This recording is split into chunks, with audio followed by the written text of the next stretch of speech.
I welcome to all to my channel Gyan Classes. In the previous videos, we have learned about how to represent a linear equation and two variables in the graphical form. As I have said that in the upcoming videos, we are going to discuss about how to draw the bar graph, the histogram, the line graph or the pie chart.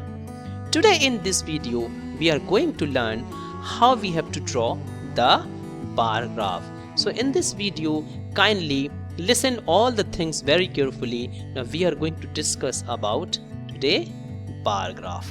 First of all, we have to understand what is a bar graph.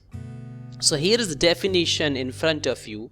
A bar graph, that is also called as a bar chart. Remember, it is also called as a bar chart. It is a graphical display of data in which we are using the bars. We can see the rectangular bars of a different heights by which the data is represented visually. We usually use the graph paper to represent it, and it is of two types. The first type of the bar graph is called as a vertical bar chart or a bar graph, and the second one is called as a horizontal bar chart or a bar graph. How we represent the bar graph, that I have discussed in my previous videos also, that we take the two axes like the x-axis and the y-axis.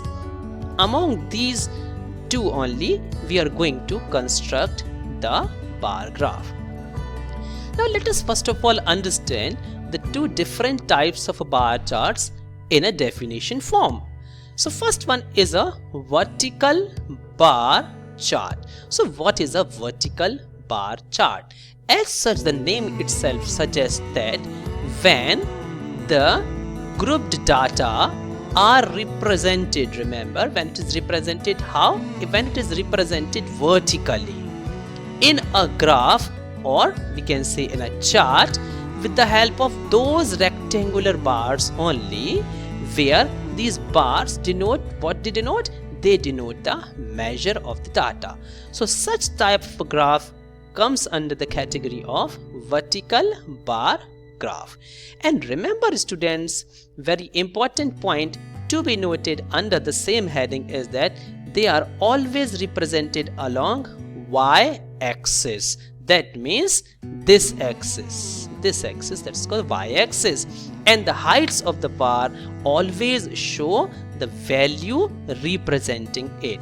So I have drawn up one small vertical bar chart for you. You can see these rectangular bars in which the age limits are given: younger than 30, 30 to 39, 40 to 49, 50 to 59 and 60 or more older. So you can see these are vertically represented on the axes. So this axis is called as an y-axis, whereas this axis is so called as our x-axis. Here it's the x-axis. So these are called vertical bar chart.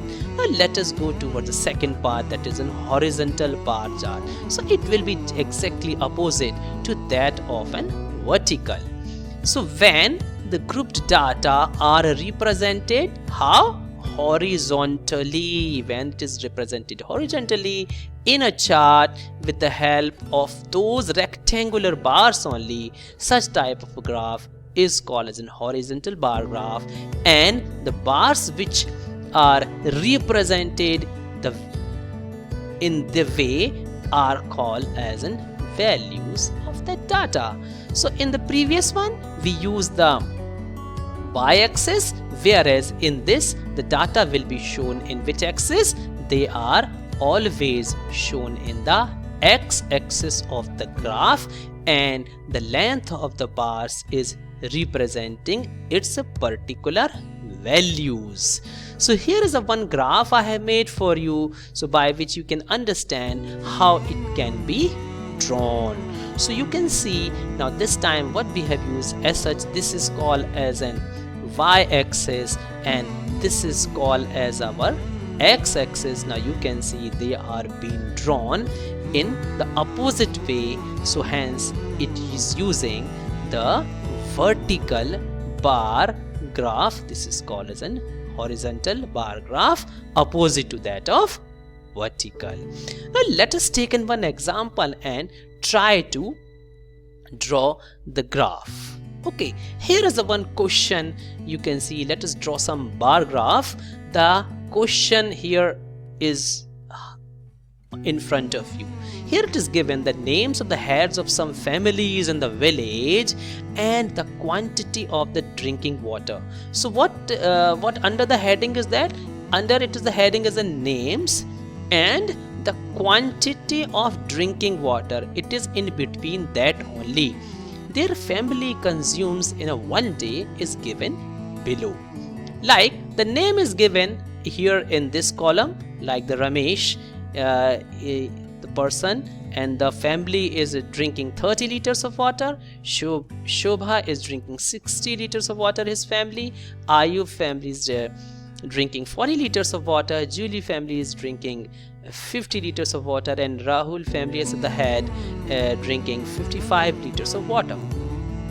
So now we have to represent it on the graph, or we can say a bar graph.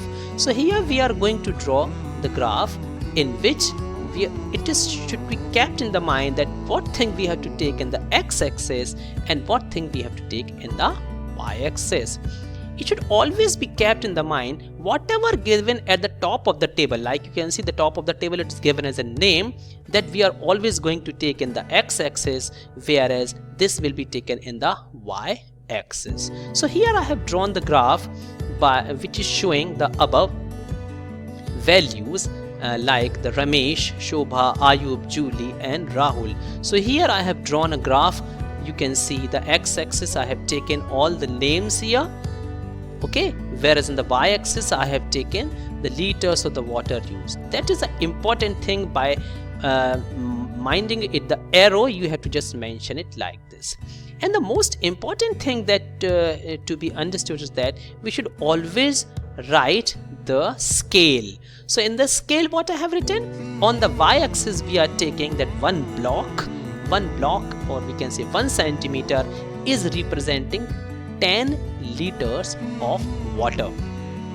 So that is being divided into the equal intervals as in 10, then 20, then 30 and goes on till 80. Now we have left a one block here. That's from the origin we have left a one block.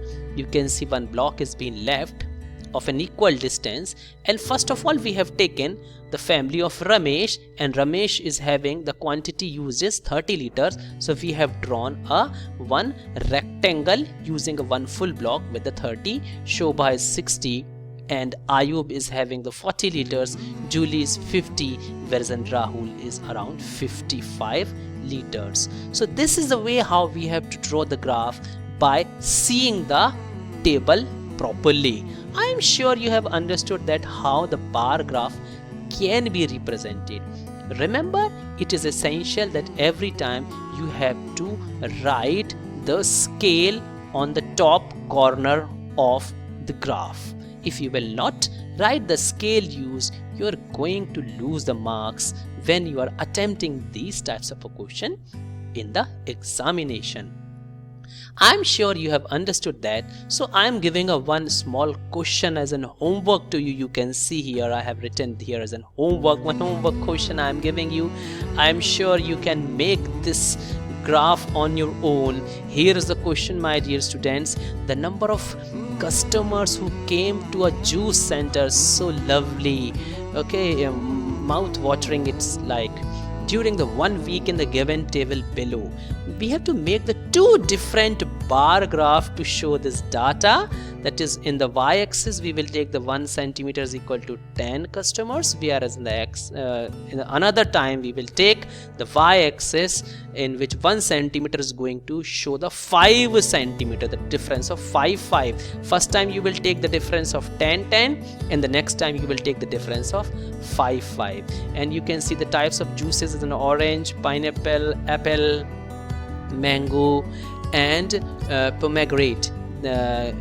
You have to just mention these values on the bar graph, and it is sure that you will take the types of juices in the x-axis, whereas the number of consumers on the y-axis. And kindly please draw a graph like this. Now quickly let us move towards the horizontal bar. Horizontal bar, you can see one table I have given here.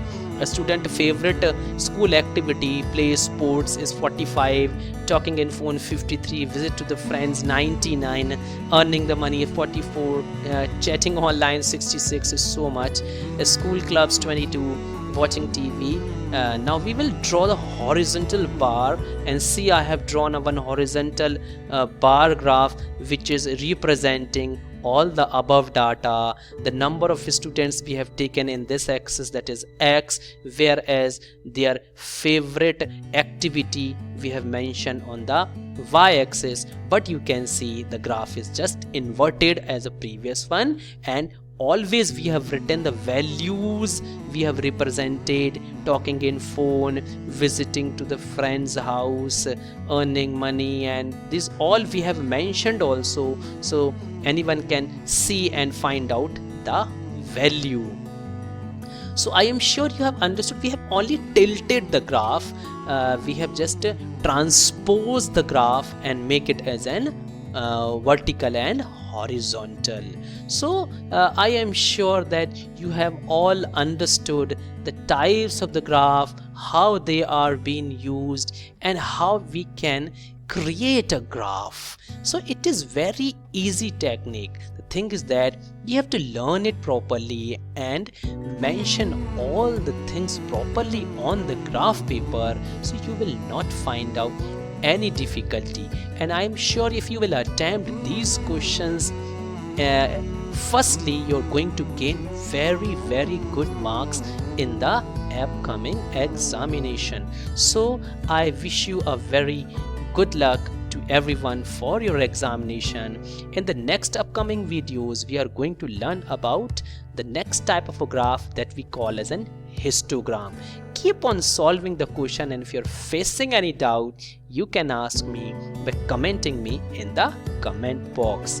Thank you very much, and keep on in a touch with the mathematics, because it's a very great subject. Thank you so much.